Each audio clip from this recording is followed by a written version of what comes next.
श्रीराम समर्थक सुस्वागतम.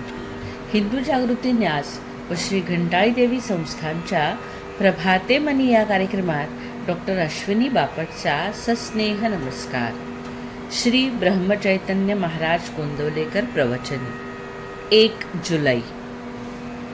गुरु कशाला हवा? व्यवहारात सुद्धा आपल्याला गुरु करावा लागतो, तर त्याच्यापेक्षा अवघड ज्ञान होण्यासाठी गुरु नको असे म्हणून कसे चालेल? प्रपंचात सुखदुःख झाले, समाधान मिळाले नाही, तर मग खरे सुख कुठे आहे आणि ते मला कोण दाखवेल अशी ज्याला तळमळ लागेल तोच गुरु करील. प्रपंच आम्हाला कडू वाटला तरच शिष्य होण्याचा प्रश्न. शिकावे असे ज्याच्या मनात येते तो शिष्य, आणि जो शिकवितो तो गुरु. मला काही कळत नाही असे ज्याला वाटते तोच गुरु करील. मी राम राम म्हणतो, वाईट मार्गाने जात नाही, मग गुरु कशाला हवा असेही काही जण म्हणतात. मी केले ही जाणीव आड येते, म्हणून सद्गुरूची आवश्यकता आहे. सत्कर्माचा अभिमान जर आपल्याकडे घेतला तर रामाचा विसर का पडला? अभिमान गेल्याशिवाय राम नाही भेटणार. देवाजवळ गेला तरी नामदेवाचा अभिमान नाही गेला, म्हणून भगवंतानी त्याला गुरु कर म्हणून सांगितले. संतांच्या कृपेने दुखणे बरे झाले म्हणून त्याला मानणे हे खरे नव्हे. जो शिष्याला विषयात ओढील त्याला गुरु कसे म्हणावे? जो काही चमत्कार करून दाखवेल त्याला आम्ही बुवा म्हणतो.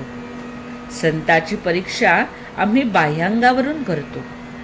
सर्वाभूती भगवंत ज्याला पाहता येईल त्याला संतांची खरी ओळख होईल. संतांच्या संगतीत आपल्या मनावर जो परिणाम होतो त्यावरून आपण संतांची परीक्षा करावी. माझे चित्त जिथे निर्विषय होईल तिथेच संताची खरी जागा म्हणता येईल. ज्याला भगवत प्राप्तीची तळमळ लागली आहे त्यालाच शिष्य म्हणावे. जो गुरु आज्ञेबाहेर जात नाही आणि गुरु हेच भगवत प्राप्तीचे साधन मानतो तो सत्शिष्य होय. गुरुपरता देवधर्मच नाही मानू. काही कानडी माणसे महाराष्ट्रात आली. त्यांना मराठी नीट येत नव्हते. त्यांनी एक दुभाषी गाठला आणि त्याच्या मागोमाग ते पुष्कळ ठिकाणे हिंडली. त्यांची चिंता आणि जबाबदारी त्या दुभाषावर पडली. तशी आपण दुभाषाची म्हणजे सद्गुरूची संगत केली पाहिजे. तो म्हणेल तिथे जावे, तो सांगेल तसे करावे, मग परमात्मा मिळेलच. शास्त्रे आणि वेद अनंत आहेत, ते शिकायला आपल्याला वेळ कुठे आहे? सद्गुरूंनी नवनीताप्रमाणे सर्व साधनांचे सार असे जे नामसाधन सांगितले तेच आपण करावे, म्हणजे भगवंताचे प्रेम लागेलच.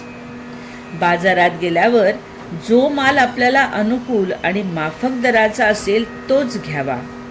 त्याप्रमाणे परमार्थाच्या अनेक साधनात आपल्याला अनुकूल आणि माफक असे नामस्मरण हेच एक उत्तम साधन आहे. तेच करावे आणि आनंदाने राहावे. बोधवचन.